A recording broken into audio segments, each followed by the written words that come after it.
Hello guys, my name is Taylor Brown. I am a software support technician here at Concordia Technology Solutions, and today I'm going to be going over our offerings view and how to enter offerings and anything and everything that has to do with that. We have quite a bit to cover today, so I'm going to try and just streamline it through, and if there are any questions, that's what we will take care of.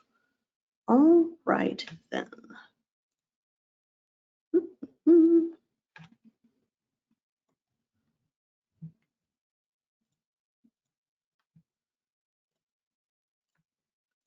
All right, as I said, my name is Taylor Brown.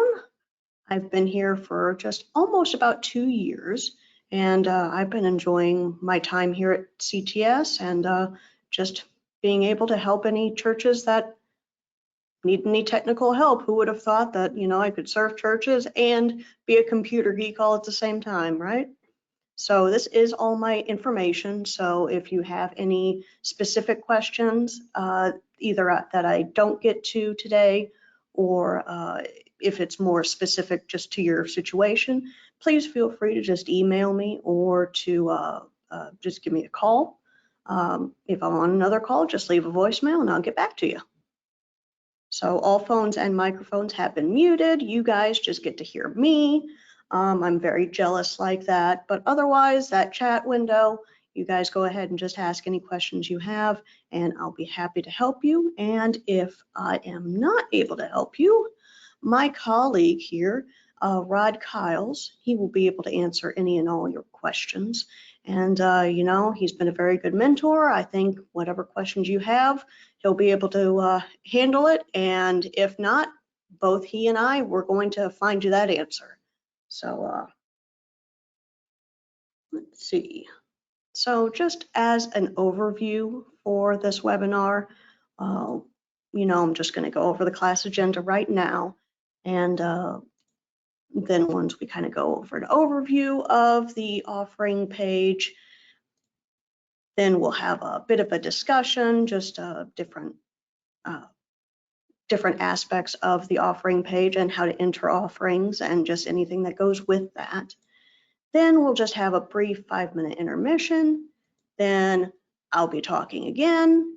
And then I'll also have just a little quiz. It's not going to be graded, so no biggie. And then once we have that quiz, then any and all questions we will handle at the end. So we do have a lot to go over, but I'm going to try and keep it to an hour and a half.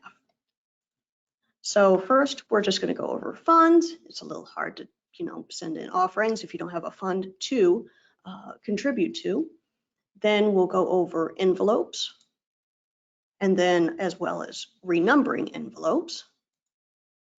Then we'll actually get into the process of entering the offerings. Then I'll be looking at the offering screen, the offering view, essentially how you would get different offering information for export or for printing. I'll be going over a little bit over pledges if your church uses those, as well as Vanco Integration. That's our third-party e-giving software. So I'll show you how to integrate and sync that, so that hopefully will save you a few steps. And last but not least, I'm going to be going over contribution statements. It's kind of hard to report on things without a contribution statement, so we definitely want people to get those tax write-offs. So we'll just go ahead and get started.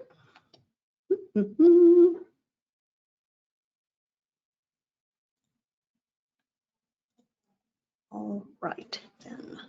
Going like a herd of turtles, but we're going. All right, so I'm going to take off my webcam so you can just focus on the screen right now. All right, then. So this is your 360 member site. Depending on your permissions, you might see something different. You might not be able to see events or attendance depending on your permissions, but I'm logged in as an administrator, so I should be able to see everything. If you have any questions on that, just feel free to just reach out to us. So first off, we're going to target funds. And you can always get your funds and what you're contributing to if you go up here to the upper right-hand corner to the settings gear and click on that. In collections, there will be funds where everything will be just grouped all together. Right here, you can see I only have a general fund at the moment, but I can add fund names just as easily. For instance, we can start with creating a mission fund, and you can add a number. It will just make data entry just a little bit easier when you're entering in offerings. I like just put in 1, and then you can also designate a color just to make things easier to read on reports. And then you go over here to the right side of the screen and click Add Fund. And there now we have a mission fund. I'll also add something like VBS fees if I can type. And then I can also add a number, or I can leave it blank. And we need a little color here, so I'm going to put in yellow. So now we do have all of those funds. It does show you the year to date right here. And these would be all the funds that are available to contribute to at the moment. Now, there are going to be some funds where you might not want them to appear on your contribution statement. You don't want them to be tax deductible.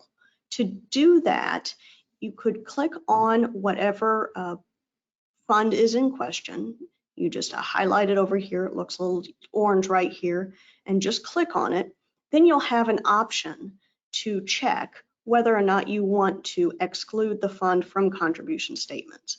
So, you know, the offerings will be attributed to this fund. You'll be able to keep track of it. But when you print out the contribution statements for someone, since they're not tax deductible, you don't want them to always be on the tax statement. So you could always exclude that. Just check that box and save, and it will let you know that from now on it will be excluded. Let's see. Next to each fund, there is that year-to-date total. So you can click on this if you want to see the individual offerings to that fund just for the current year. So I could just click on the general fund here, just highlight it into that little green, and it will show you all of the offerings that have been attributed to it for this year, so up until today.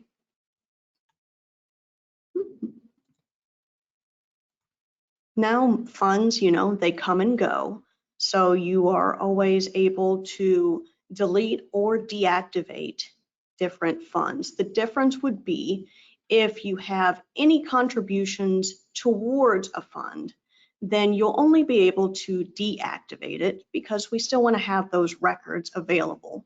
So if I wanted to, you know, not have VBS fees as an option anymore when entering in offerings, I would go all the way to the right and click on this little minus sign. It's a little hard to see until you hover over it, but just click on this little minus sign and it will allow you to deactivate it. Since I just created this VBS fees, there's obviously not any offerings that are available. So if I click deactivate, it will delete it entirely. So, you know, nothing really lost. We could always just add the fund name again if we need to. If it does have contributions attached to it, like the general fund per se, we could go over here and click deactivate, and it will cross it out like this. So you will still be able to see it on the funds page. So you will see that there was a fund that has contributions attributed to it, but it is no longer in use. And in the event you want to bring that fund back, you just go over here to where the minus sign was, just click on it to restore it back. And so then it'll just be like nothing ever happened. So after, you know, creating all of your funds, now you will want to track down people's offerings. And one way to do that would be envelopes. So if you go up to the settings gear again, in collections above funds, there is the envelopes option. And this will include people who have envelopes and people who don't have envelopes. So in the Church360 software, it's not required for you to have an envelope in order to contribute. You could always just put in their name and they would be able to have those offerings added to their record, as well as having their contribution statements filled out. So they would still be able to get all of that. They just wouldn't have an envelope number, just depending on how you organize giving envelope numbers. So on the envelope screen right now, we do have everybody at the moment. You can use smart groups to further filter what your view is looking at. So if you wanted only visitor or wanted only members, you could select that and only they would be shown.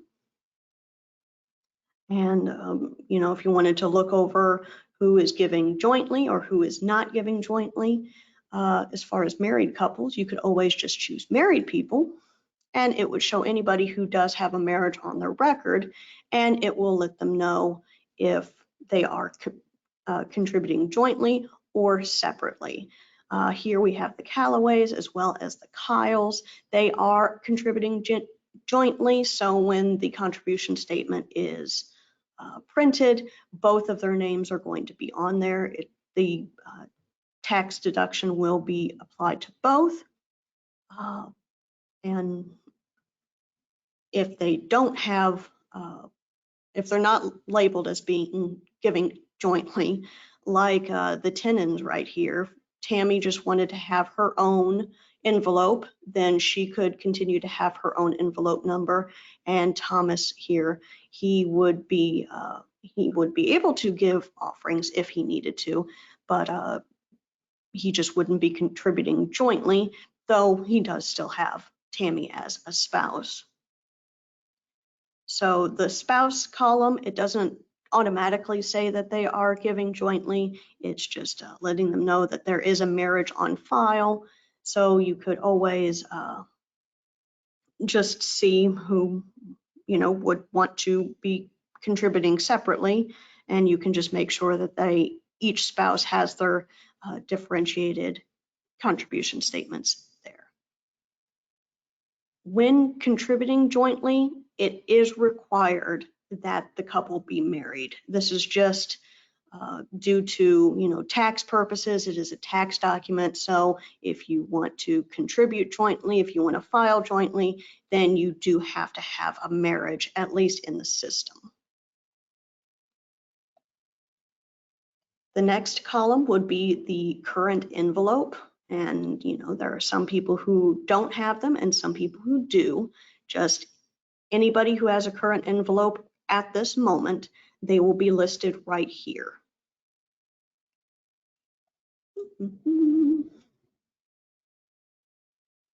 Now we get more into the renumbering area, where if you don't want their envelope number or lack thereof to change, then you can mark them to not be renumbered. So if they don't have anything, then you could always just mark it like that. And then whenever you go down your list manually or automatically, as we'll cover soon, then it will just be skipped over, and then you won't have to worry about giving them a number when they didn't need that. You could do the same for those who have numbers. If they are really attached to the envelope number 93 and they don't want to get rid of it, then you could just click don't renumber, then they will have that just kind of set in stone. So even when you renumber, you'll know to keep that envelope number as it should. If you ever wanted to, let's see, if you ever needed to remove an envelope number from someone who currently has one and you want to make sure they don't get reassigned one, then you may need to just clear it out over here at the next envelope. And, you know, when that space is available, you could just go back and click don't renumber. So then, it will be a change as marked by this little dot here. This will always show that a change has been made, but it hasn't been saved just yet. So you could always keep the current envelope for this year. If we want to make sure he doesn't get one next year, then we can just delete it and mark it as don't renumber. Then we won't have to worry about Tammy getting another number. And really, you could go down the list as you need. You can use your filter to show exactly who you need to change, who you need to add. You can even add different filters by clicking on these 3 lines here and adding traits. So if you wanted just specific people who have a specific envelope number or is part of a group or part of a different field, then you can go ahead and filter that just to make renumbering just a little bit easier.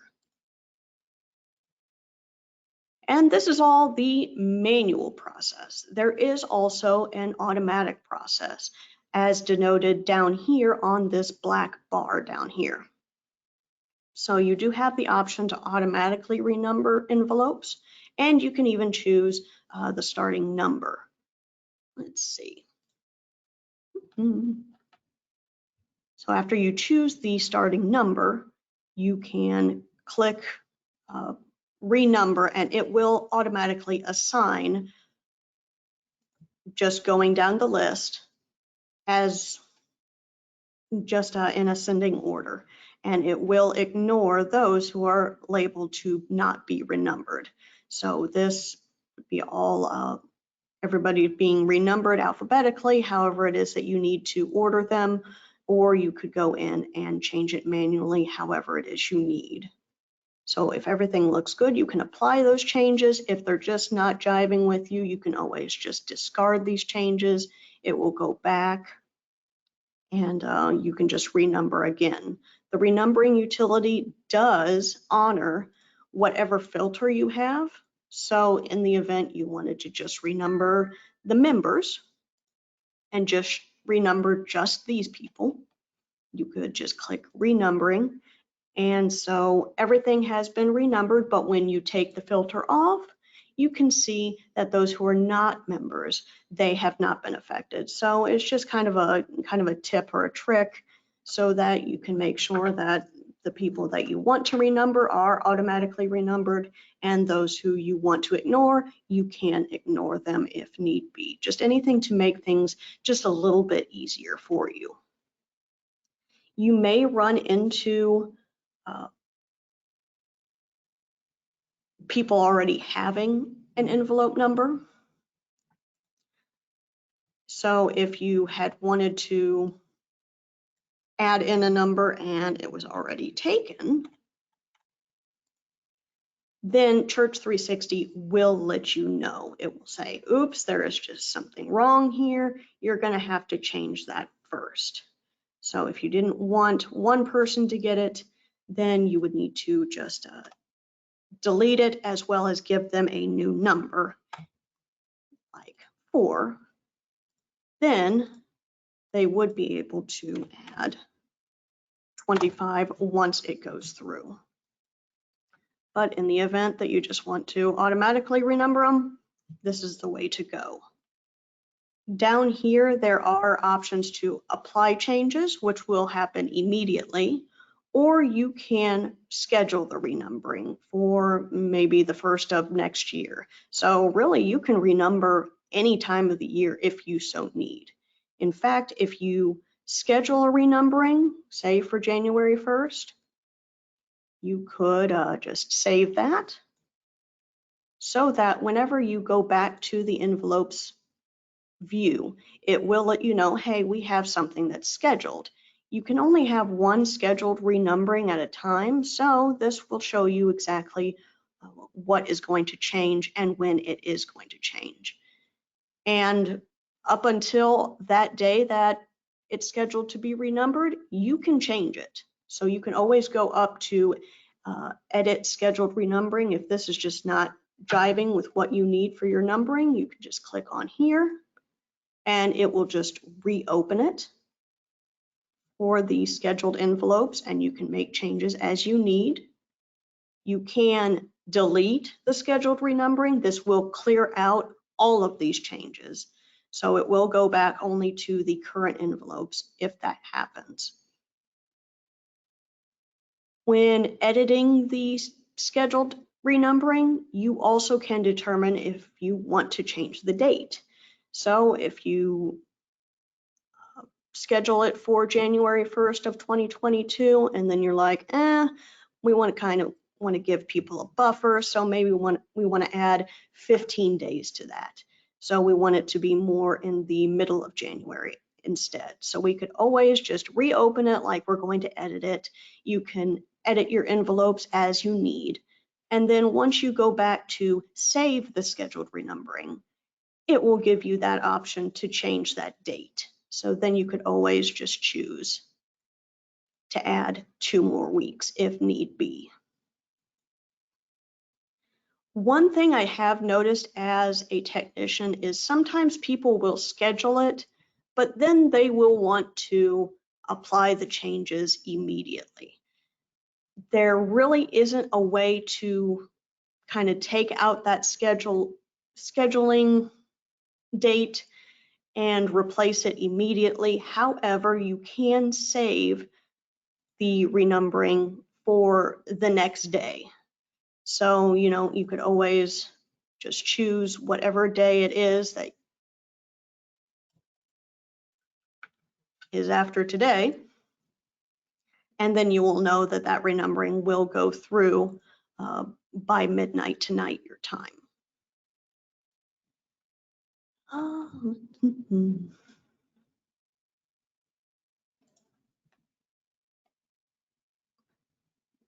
Just checking off my list, making sure I'm not missing anything. And it looks like we did go over everything in renumbering, so perfect.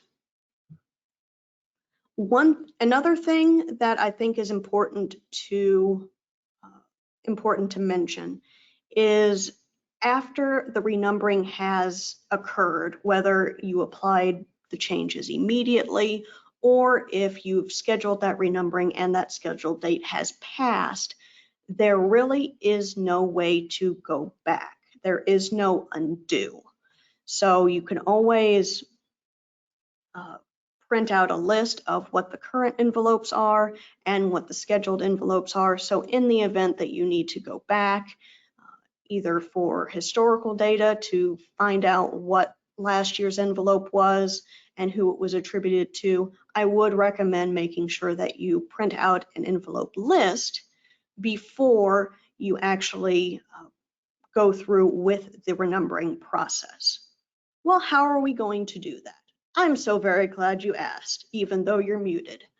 I am going to back to people, and this is all my people lists. And there are different modes for your people lists.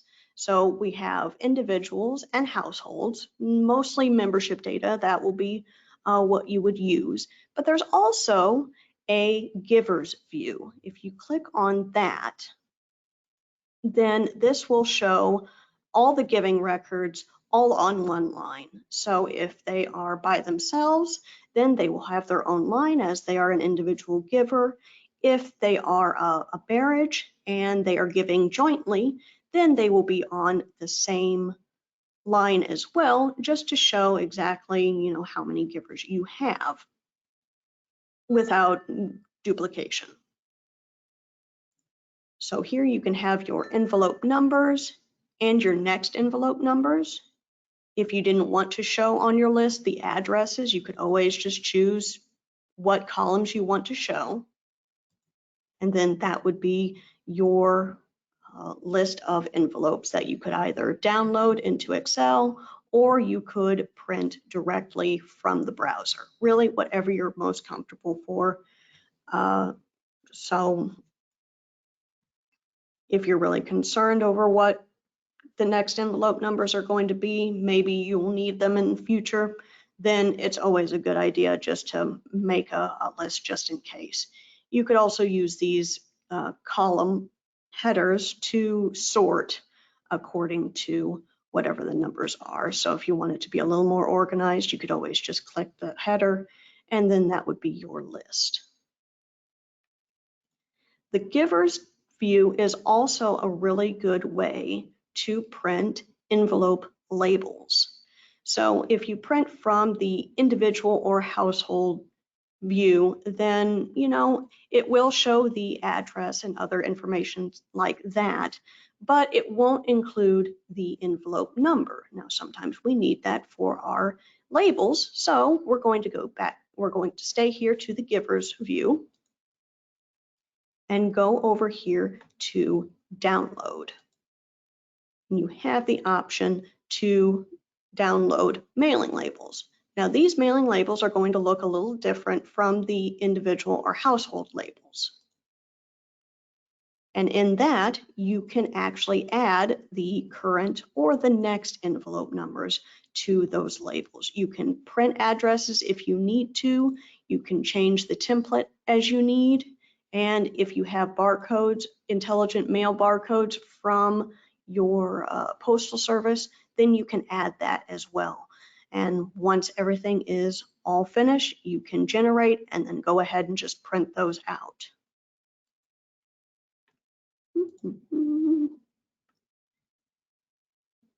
Of course, as you can see, some people don't have current envelope numbers. So in the event you wanted to just print a particular group of just only those who have something in that field, you could go back to the filters by clicking these three lines and adding a trait.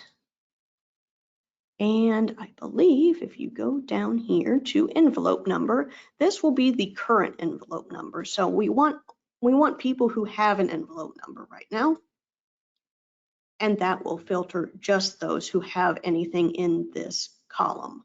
If you wanted just those who have next envelope number, it's just a little further down the line. And if it does have a next envelope number, then it will be shown here.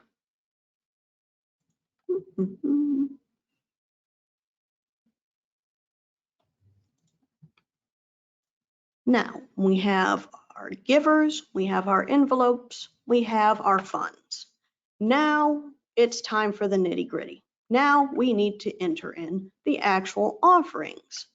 So in the top toolbar up here, you'll see people, events, attendance, and offerings. Now we at IT, we are, we're not very creative. So offerings, it really is just going to be for offerings. Next to this heading, you will have a new batch button. So that's where you will start to generate your new batch. On this view, just automatically, you will see any sort of recent offerings according to whatever date range it is attributed to. So we can always start with a new batch, and we can choose the date that we want to add this batch to. It doesn't have to be today. In fact, if you choose a day that has an event that is listed as accepting offerings, say a Sunday worship, you can choose that event. And so then it will be attributed to, that worship service having that offering. And it's always nice to keep track of all of that. We can always add that. And you will see the date as well as the event that this batch is going to be attributed to. If there is any sort of mistake, if we want to change it to a non-event, maybe you accepted a check in the mail, so it wasn't really found in the worship service, but you still want to bring it in, then you could always just edit the batch and just say it's not, it's not assigned to any known event. So we can always just make its own little batch there.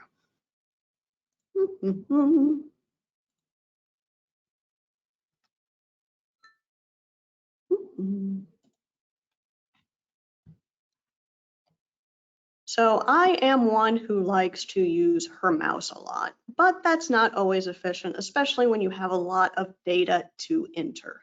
So if you click here, you can navigate the offering batch via your keyboard. You can use your arrow keys as well as tab and enter to just choose exactly who it is that you need to enter in. You can just choose your name. It also, if they have an envelope number, then you could just type in that number and it will make it just that much easier. Then you just click tab and that person has been selected. There are 4 different payment types. So first off, we have cash. So, you know, it looks like a dollar bill. That's what it is. Any offerings that are paid in cash, that's the payment type that you would most likely use. The second one, it's a little hard to see, but it is meant to be a check. So anything paid with a check and that you need to add a check number, then you can add it here just by selecting check. This will automatically open up. It's not available for any other payment type, but you just click check, add that check number, and then we can just move on.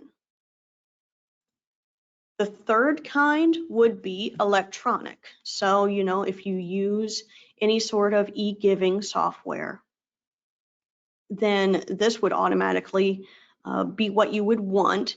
Anything that you integrate or sync and import from a site like Vanco, then it will automatically be marked as electronic. And then finally, there's the truck. So, you know, there's always some sort of confusion. These are directed for gifts in kind. So any sort of non-monetary gift. If you have a special distinction for a fund, then you can use that, or you could just label it as not having a fund. It's just for the church. The offering amount is not required. So, you know, you don't have to add an amount. It's typically for gifts in kind, you don't need to, or it's recommended against adding in an amount. But, you know, you can always just add a memo letting them know, hey, maybe someone donated car for busing. So, you know, if they donated their car, they don't need it for a tax write-off, then you could just add it as a gift in kind. If they do need to add in an amount, then whatever it is that they let you know what the value was, then you could add that.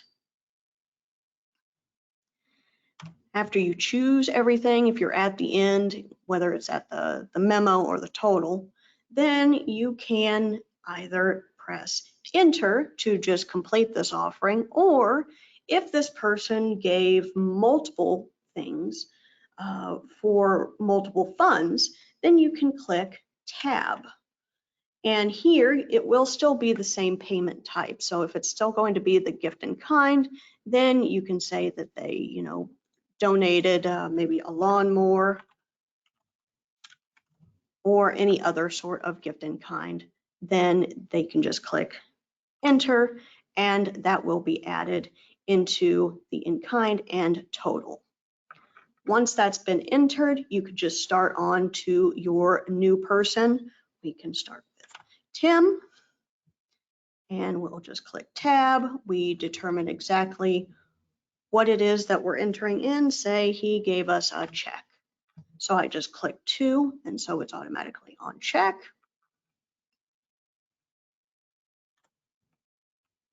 Click tab. If there's a check number, then we can add that. Clicking tab again, we can use the arrow keys to choose which fund it is and what that check was worth. If, say, this check was to be divided between maybe the mission fund and the general fund, then you could click tab again and say, well, this check also went to the general fund for however much. So they would still have a $150 check, but it would be attributed correctly to whatever fund it is that they wished. Once everything looks good, we click enter, and we can just continue to move on down. Let's see.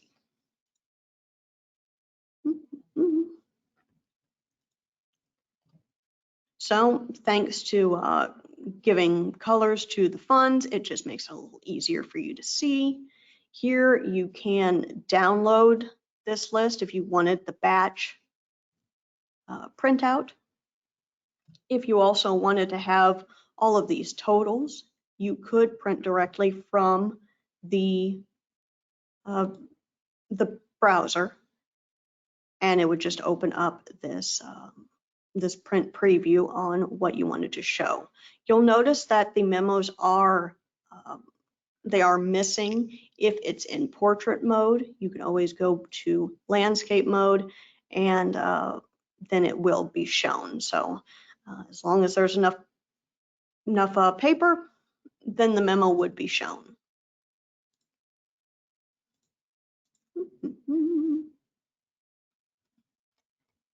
So there really isn't a way to print out summaries in bulk. So whenever you create your batch, I would recommend printing it as soon as you're finished, or downloading it into Excel. So then you do have that information for each individual fund, because unless you're actually in the fund, there really isn't an itemized list that you can print on Church360.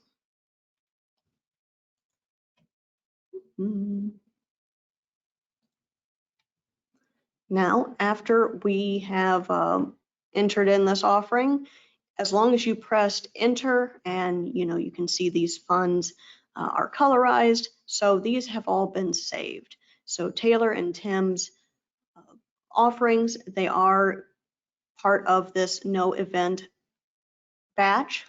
So if you go into offerings, back to the offerings page, then you can see what that batch is. It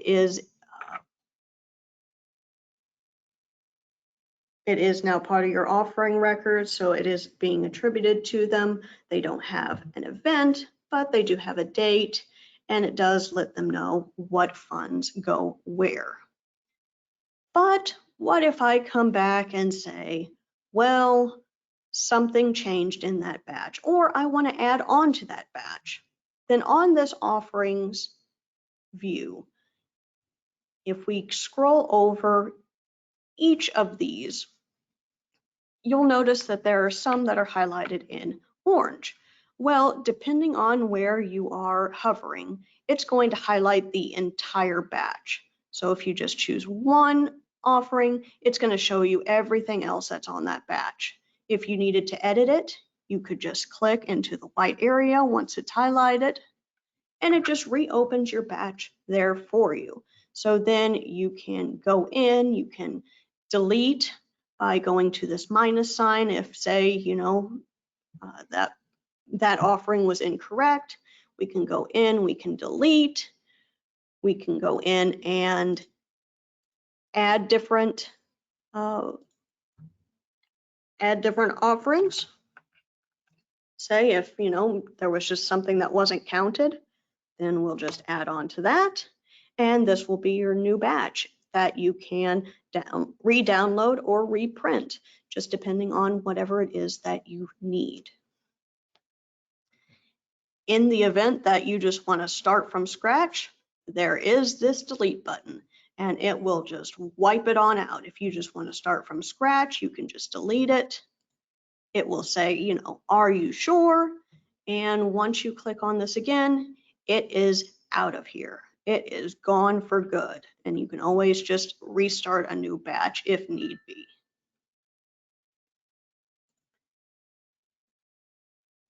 Now, in addition to reopening batches in the event that you need to change something, this offering screen also, offers quite a bit as far as summary and detail. You can choose your date selection, so you can choose anywhere, any time period that is equal or less than 18 months long. So you could always just go back as far as you could. I believe we start at 2020. Then we can go all the way to July 1st, 2021. This is the maximum, just so it doesn't overload your browser, overload your computer, make it slower.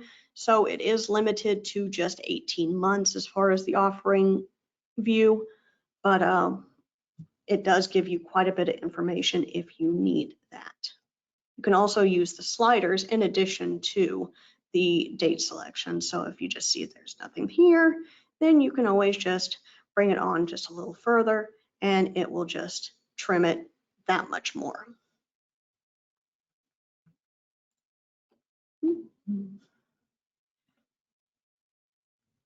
Like most views, you can choose to filter depending on a smart group or any other differentiation.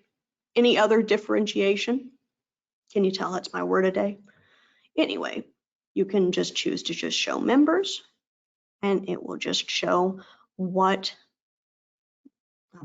they have given so far. And you can also use the 3 lines here. You can create different traits. If you have specific tags that you can use, then all the better.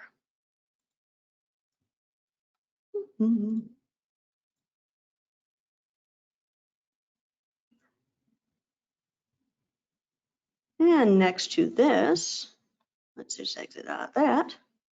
Next to the filter for, who you want to show, you can also determine what you want to show.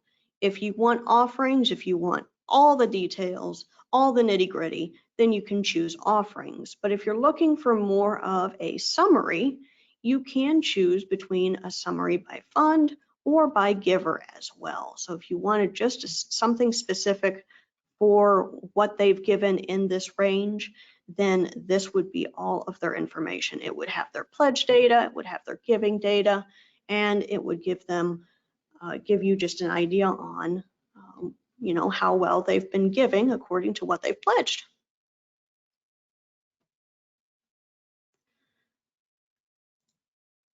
Going back to offerings just real quick, because this is where all the information is. There's also ways that you can filter based on name, fund, or even your payment type.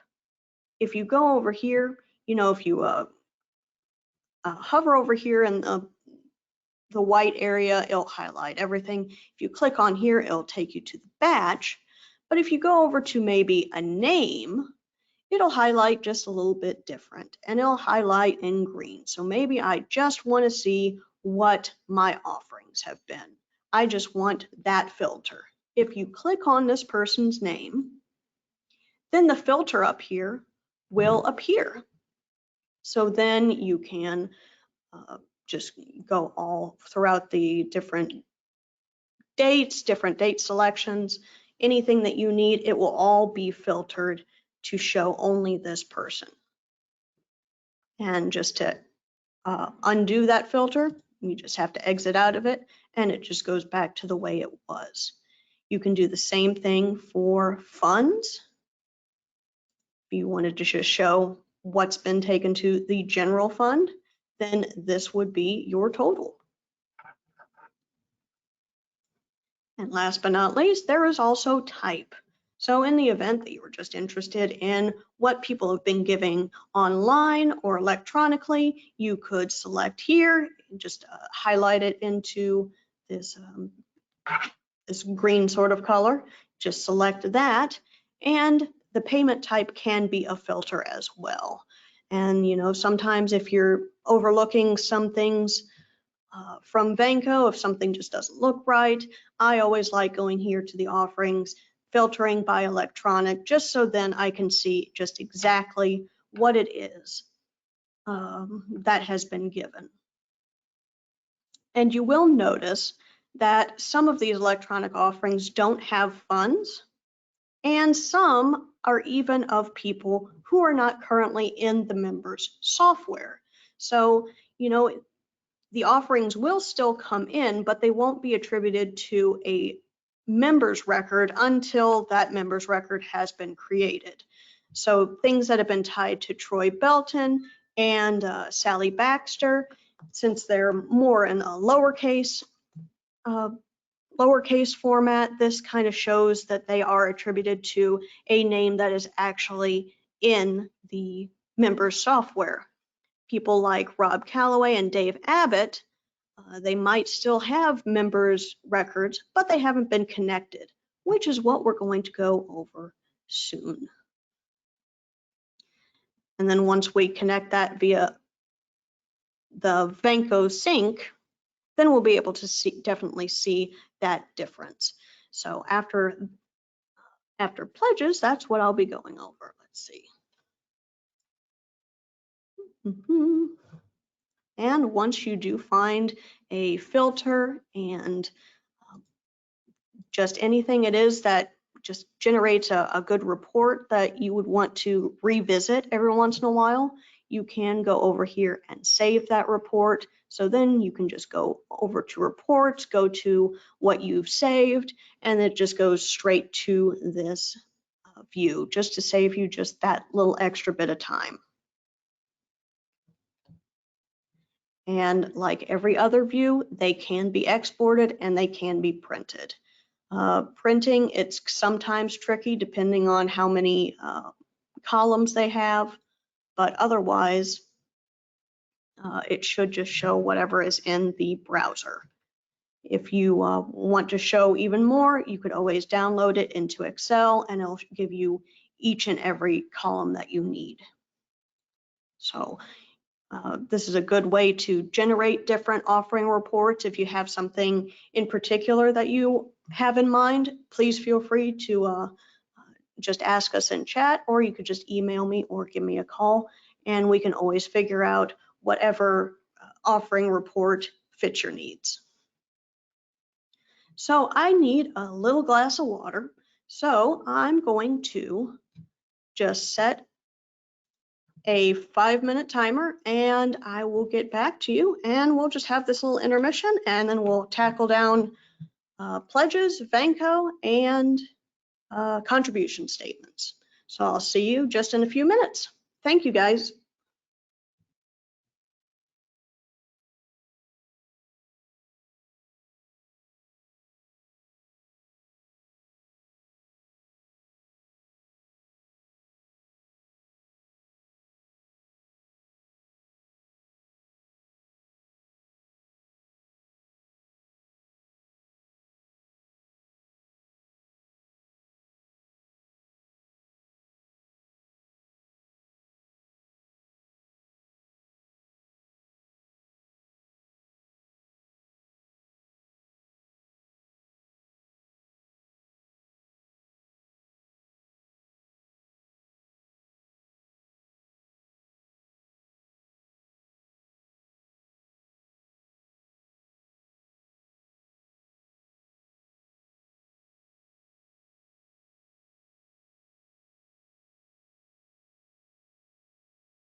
All right then, let's get rid of that. All right then. So after that little intermission, I don't feel quite as parched.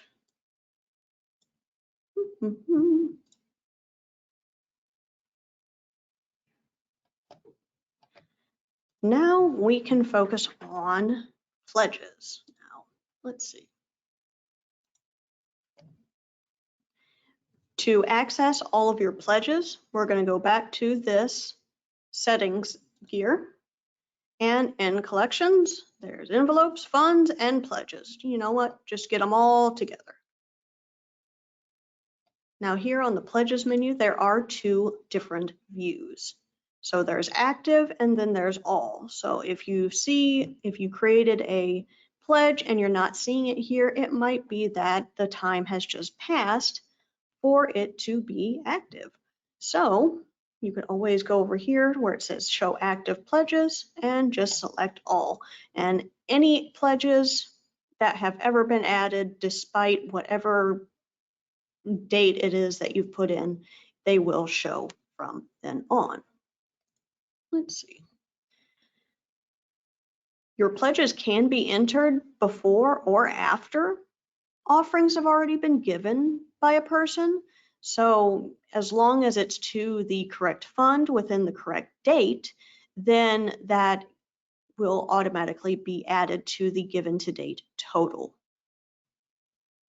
A giving unit can only have one pledge active to a fund within a certain time period. So that's a lot of words to mean that you just can't have the exact same pledge twice. So here we have Peter Frank. He can't have another pledge every week from January 1st to June 30th to the general fund. So as long as one of those is different, usually either the fund or the date, then you can go ahead and add that pledge. We just try to avoid duplicates, so that extra security check just does not allow pledges that are exactly the same to be entered.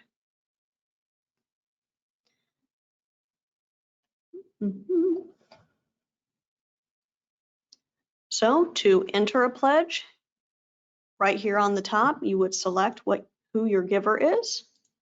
We can start with Jordan, and whatever his pledge is for the time period.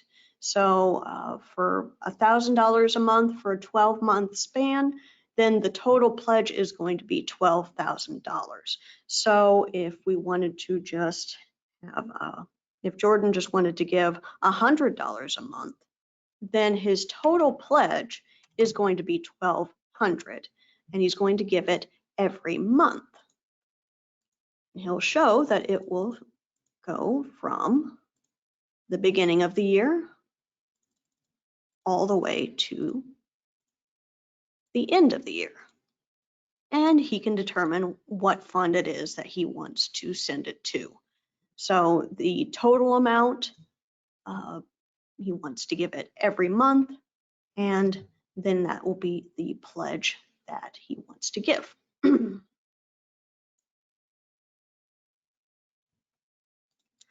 Of special note is a weekly period, which the number of weeks is determined by when a week begins. So in general settings, you have an option to choose exactly what day of the week your week starts.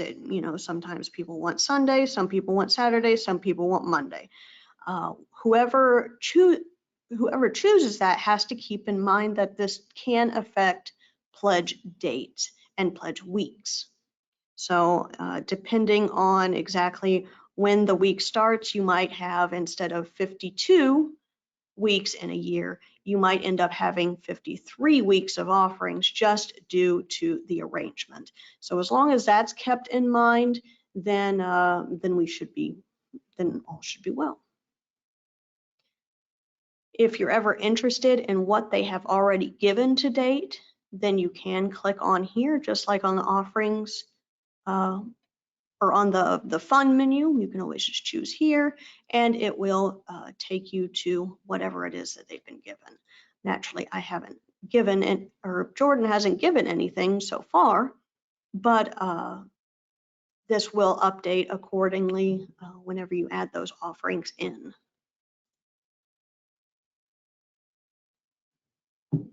And another view that you can download and print. So you can export it to Excel or CSV, as well as print. So you can just choose all offerings, which are past, present, and future pledges, or you could just choose active pledges and download it accordingly.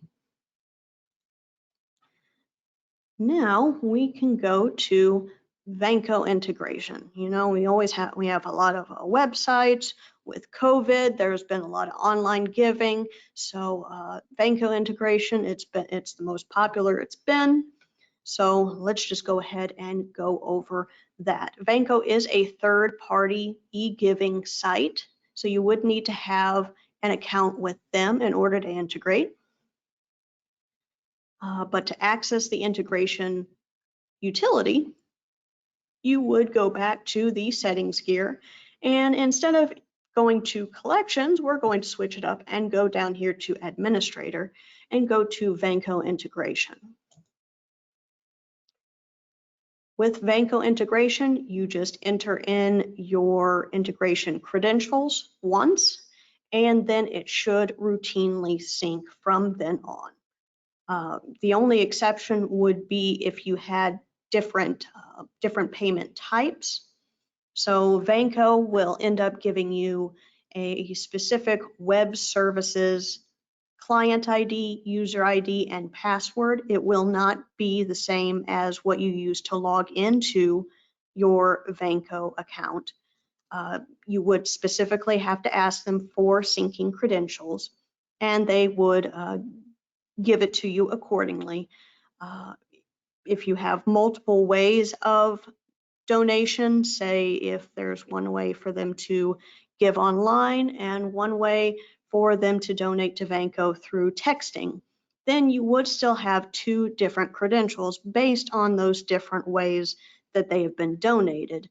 But otherwise, you just have to put it in once, and then it will continually sync. And so it will hopefully make your life just a little bit easier. You know, once you just plug it in and go, then as long as you keep up with syncing all your givers and your funds, you should be good. So to put in for integration, if you wanted to add it, you would choose a start date.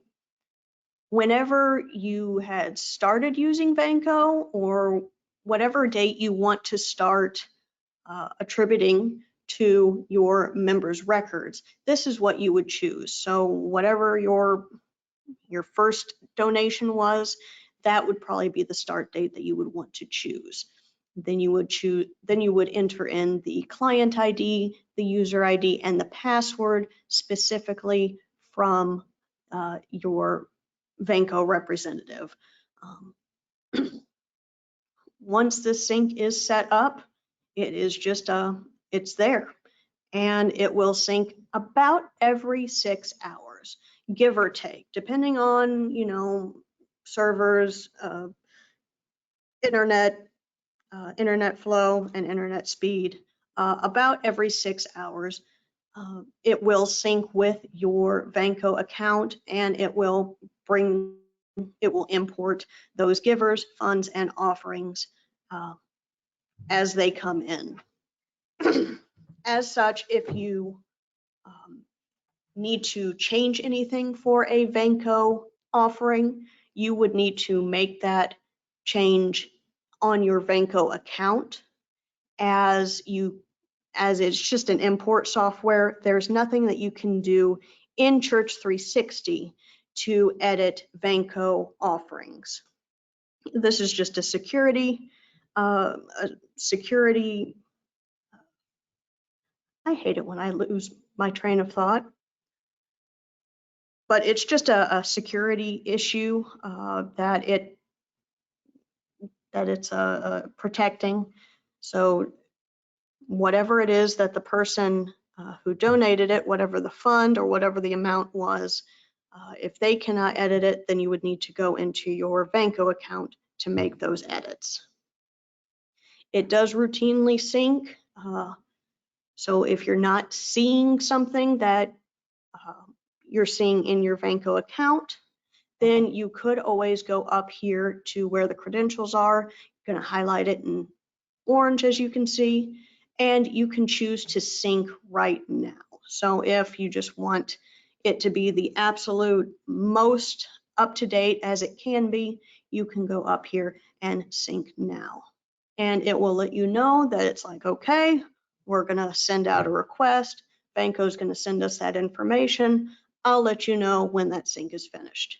And you'll see in the notifications whenever you have a successful sync or when you have new unmatched funds or givers from Vanco.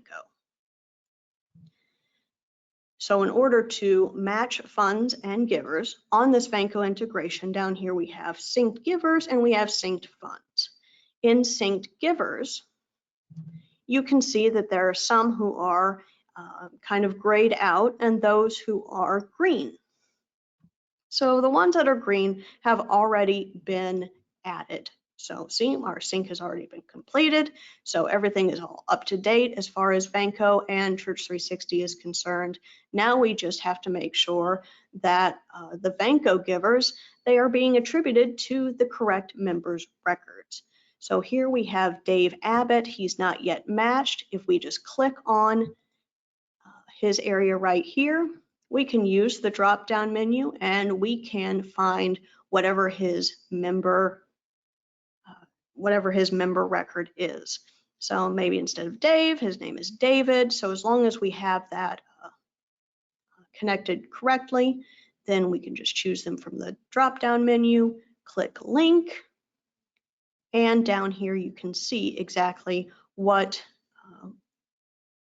where those givers' offerings are being attributed to.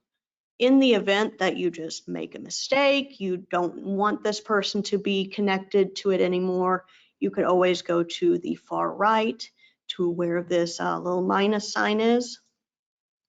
And you can go ahead and unlink it and say, you know, maybe I want it to be attributed to someone else. So it is still going to be that same Vanco account, but you can choose a different record to attribute the contribution to.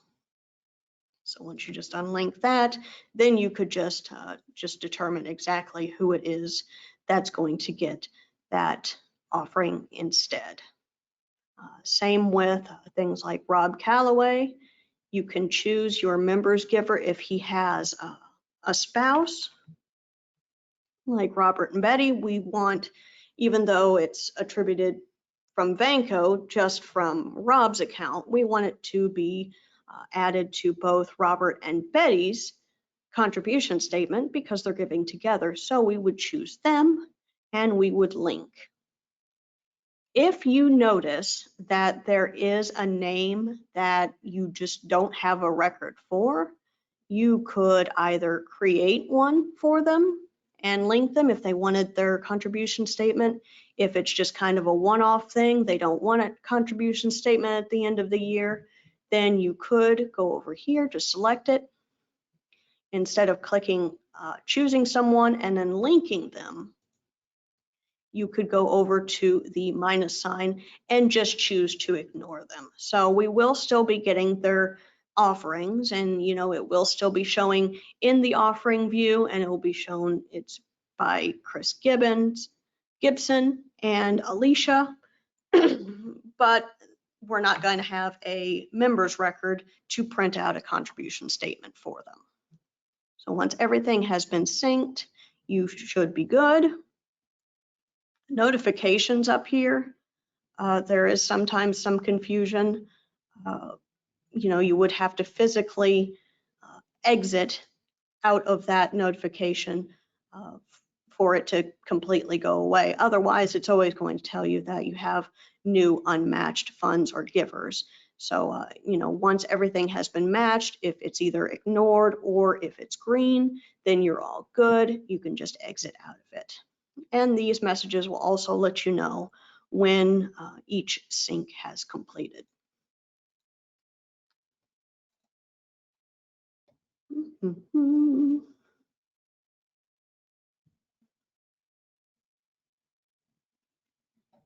And back onto offerings, if we go back to those electronic offerings, since we have attributed to the correct people, now it's no longer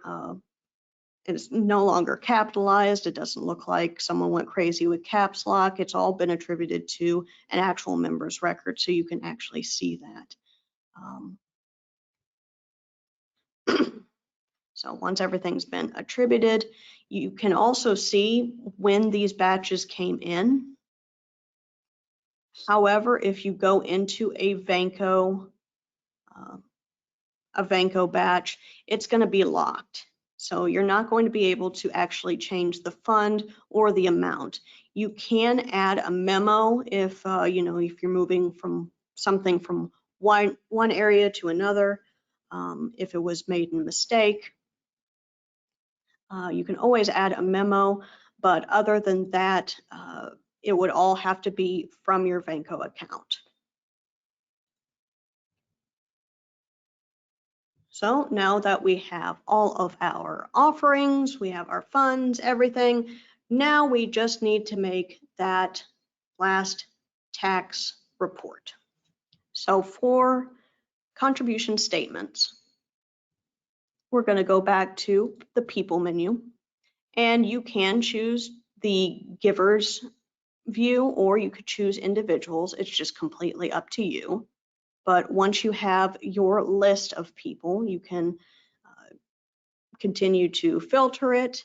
If you have just a specific person in mind, you could always just click this box right next to their name, and however many people you have selected, then it will show down here in this little black bar. And you can send them an email, send them a text, remove tags, or once you have them chosen, you can send them a contribution statement. So once you have everybody who's selected that you need to send, you would go up here to the download button. And right above mailing labels, we have contribution statements. So you have a few ways that you can customize as well as send these off. So if we click on here, you're going to have a little pop-up box. It gives you a whole bunch of choices. You can choose the range that you want to print for. You could choose either this year or last year. It's just completely up to you. If the person hasn't given in this date range, but you still want to generate a statement either for printing or to email it to them, you can always click on this checkbox. And here you have two different choices. You can generate a PDF so that it would then download onto your computer so that you can print it off, or you can put in an email message and email your contribution statement as a PDF attachment. There are a few other ways to customize. Up here next to General, there's the Customize tab. You can choose to show their pledges, their itemized list. So if you're only seeing something for, just what they've given in general per fund, but you want an itemized list of each individual offering, you can check that. You can choose to include the church logo on the statement, as well as any sort of IRS message or federal ID. And from this same area, you can generate the PDF to download and print, or you can email it. So some people, they have email addresses, some people don't.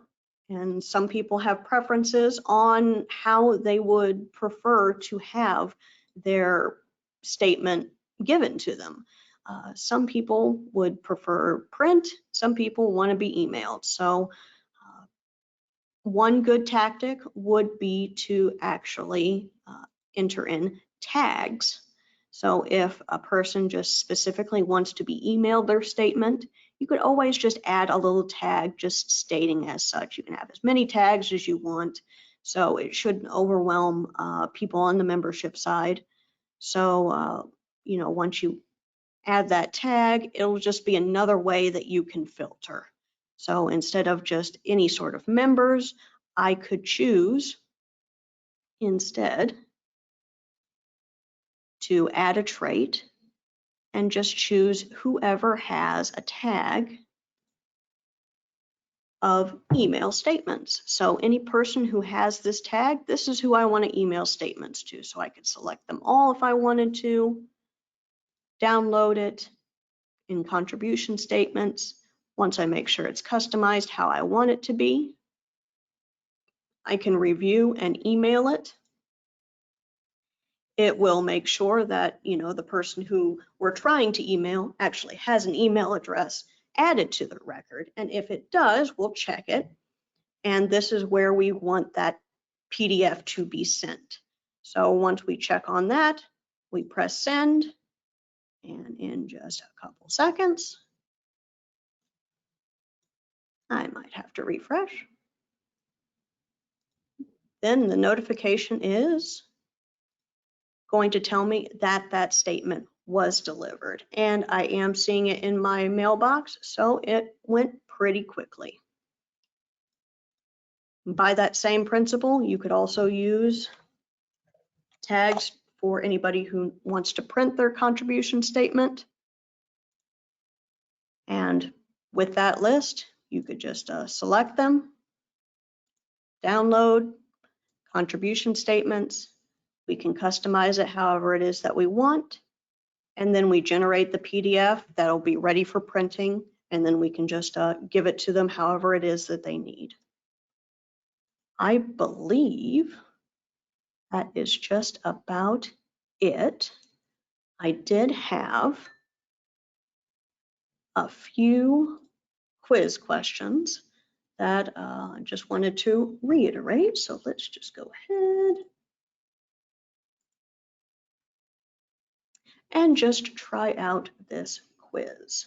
So, you're not going to be graded. I'm not going to, email you or call you and hound you on how bad you did. So we'll just go ahead and go through these quizzes real quick.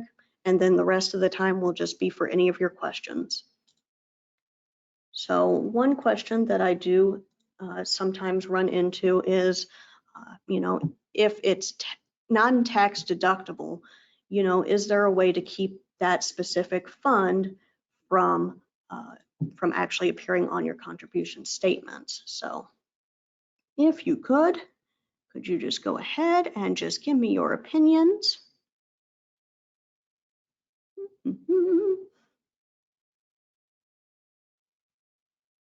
Looks like we're kind of split down the middle.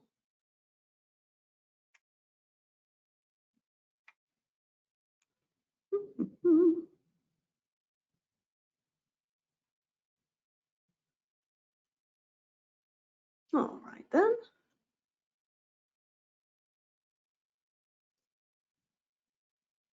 Probably caught at least a few people off guard by saying that there's not a way to keep it off your contribution statements, which is in fact false. So yes, you can in fact designate a fund to not appear on your contribution statement. So once you're on your fund window, you can just select it and say, nope, I'm going to exclude it from the contribution statements, and then it won't appear. So after we close that,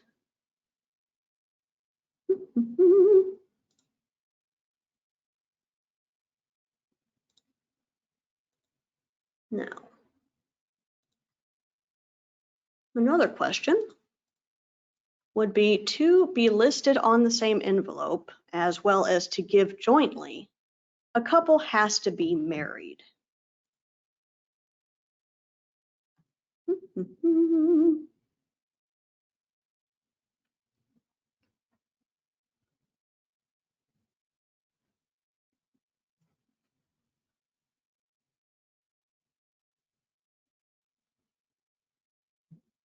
All right then. The answer to that is true. For tax purposes, a couple can only give together if they are listed as each other's spouse. So, they can give separately or they can give jointly, but that option is only available if you mark them as being married in the Church360 software.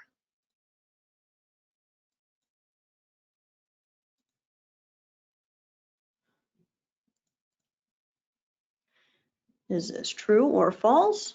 When entering offerings, you can enter one offering for a person, but that offering can in fact be split up across multiple funds.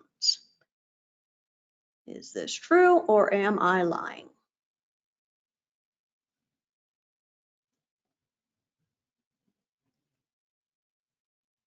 Well, that was quick and correct. Nearly everybody said it's absolutely true.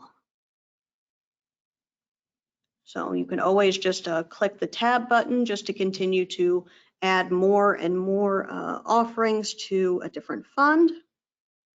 And then once you click enter, then that offering, it is entered into your batch. So excellent.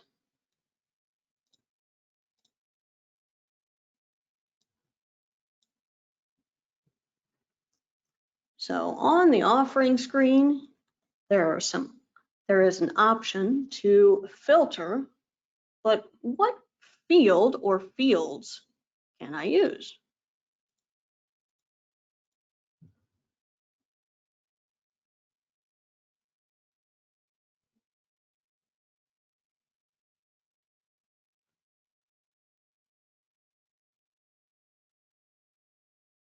All right, you guys didn't even hesitate. I love it. The answer would be all of the above.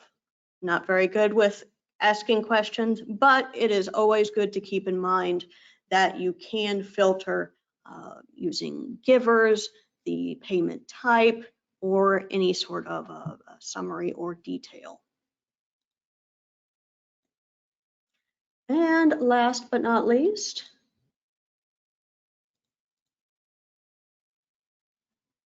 in order to have your offerings from Vanco appear in your offerings view, you must sync your Vanco information manually each day.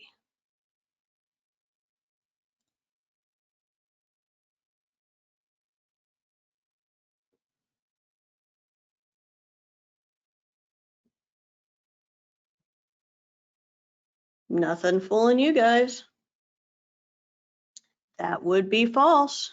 You just have to put it in to integration once, and as long as it continually syncs, it will always let you know what the last sync date was. It should always sync about 6 hours, give or take. So it should always be up to date. If you need to actually manually sync it, you always have that option, but it is not needed.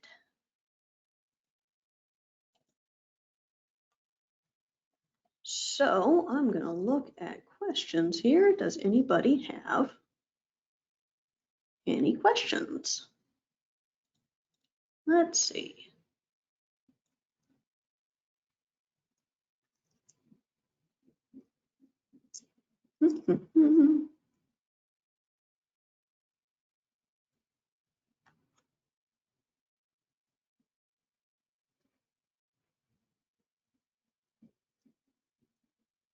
For syncing, would we choose a future date so that there's no duplication of syncing or manual entry of offerings? That is a very good question, Lois. Yes, if you had been putting it in manually, then you would want to choose the next available sync date. Otherwise, it will end up bringing in any and all Vanco donations. So I would choose whatever date it is that you stopped entering it in manually. So if you If you entered it in manually Monday, then you could set the Vanco integration on Tuesday so that any Vanco donations from then on, they would all be entered in correctly, as well as not duplicating.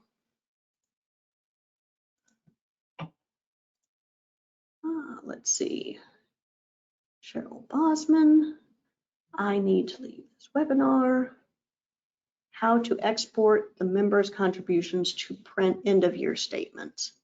I think I might have just been running a little long as far as how to export those contribution statements, but we will also be recording this webinar, so we can always just send it back to you for any person that needed to leave early. If you choose the email option, can you generate separate statements? Could you go into a little more detail, Nancy? You know, if we're going to send email in bulk, then each individual person is going to have their own contribution statement sent to them as a PDF. But I'm not sure exactly how much more to use of tags. Oh, you already knew. Okay. All right. As long as I'm answering these, then all is well. And let's see. And I'll just give you our support address as well as our phone number. You know, we're always happy to see you. We're always happy to talk to you guys. You know, if we're busy, we will get to you as soon as possible. We always like to hear from you guys. If there are any questions or any ways we can improve, please let us know. And otherwise, I just hope you guys have a wonderful day.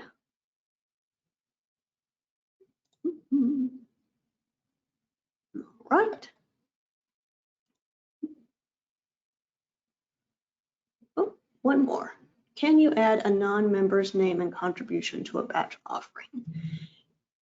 Non-member's name. If they have an actual record in Church360 members, then yes.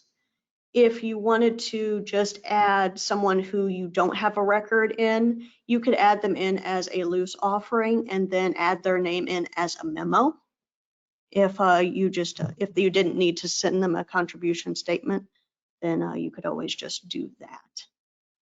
But any and all questions, just feel free to just reach out to me. We're not going to leave you dead in the water. You just let us know and we'll be happy to help you.